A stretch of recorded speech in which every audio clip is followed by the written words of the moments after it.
ભારતમાં SC ST OBC minority બધા ખૂબ આક્રોશિત છે અને આ ભાજપની સરકારે સુપ્રીમ કોર્ટના માધ્યમથી આરક્ષણ જે અમને બંધારણમાં મળ્યું છે, બાબા સાહેબ આંબેડકર, ગાંધી બાપુ બધાએ જે અમને આપ્યું છે એની છેડછાડ કરવા માટે આજે એ લોકોએ સુપ્રીમ કોર્ટથી આ એક પગલું ભર્યું છે.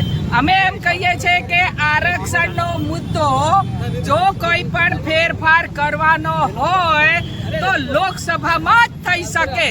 એ કોઈ કોર્ટ થકી બી ના થાય કે સરકાર તરફી બી ના થાય. અને એક વાત કહું, ઇન્દિરા સાહનીનો એક જજમેન્ટ આવ્યું હતું, એ 9 જજોનું જજમેન્ટ હતું. એને આ નીચલા ઓછા જજીસ વાળું 5 કે 7 જજોનું જજમેન્ટ છે, એ કેવી રીતે પલટાઈ શકે? એટલે અમારો એ હક છે બંધારણ, અને એને જો બદલવું હોય તો પાર્લામેન્ટ સિવાય ક્યાંય બદલી શકાય નહીં. એ અમારે કહેવું છે. આજે શું કાર્યક્રમ હતો?